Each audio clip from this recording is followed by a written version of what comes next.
So you've seen long shot number 2, right there, with its fiberglass carryover. It's swan barrel, 12 inches, 16 kilograms.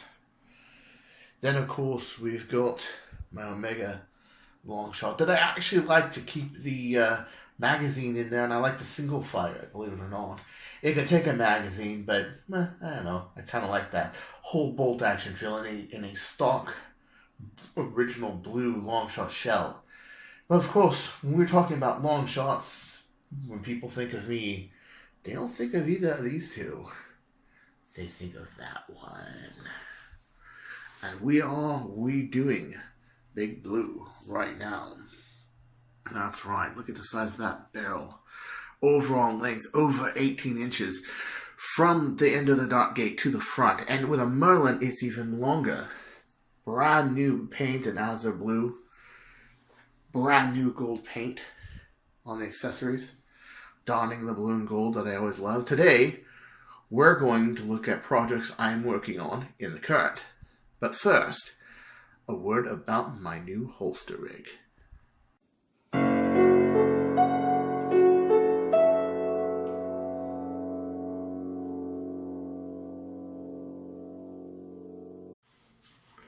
Hey guys, so this is my new 3-gun holster layout right here.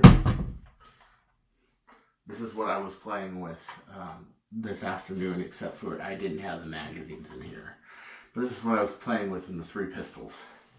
So essentially I have Mauser fire, which I can take this out, grab a holster, you got it, like that.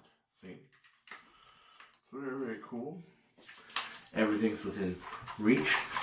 Nothing can hop out or break out of there. The pigeon is on a holster, shoulder holster. Also readily able to have mags. I got plenty of arm clearance here. These strap to the belts so they don't run, when I'm running, they don't jump around everywhere. And let's not forget that along with the pistols, I have one of the most ultimate pistols of all. Just waiting for somebody to go changing. Oh, that's pitching. That's just great. Gotten a lot better about putting this back in as well.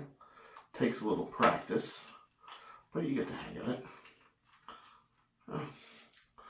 So there you go. Let me grab these 2 magazines I put down here. No problem.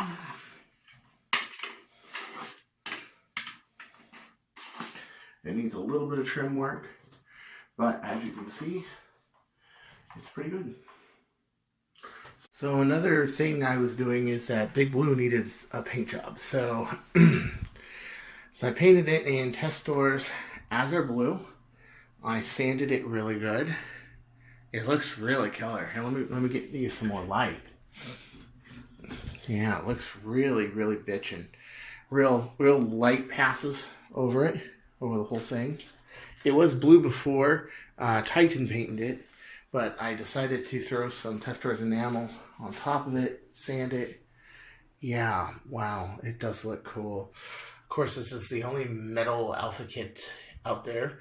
As a prototype, it was a Cross Explorer jet, had an artifact sled before the Omega ones were ever made. This is a prototype Omega trigger, and this is the dart gate.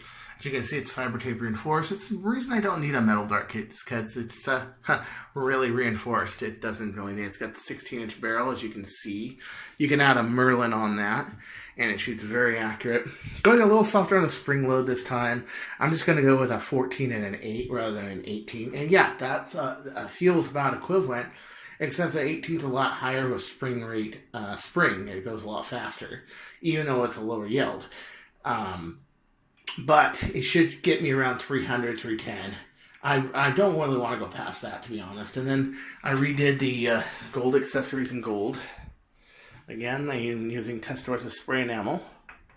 So it's gold. And then you might be wondering, why are these taped? Well, these are taped because there's spacers there for that, so it doesn't have any play.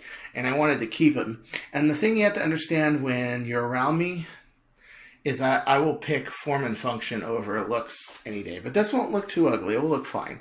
It's just where those rails are right there. It also has tape on it to keep it from eroding every time it fires. This will erode, but where it erodes, you don't ever see it. That's the cool thing. So now, until next time, this is Chris Cartaya. Don't go changing, or I'll find you.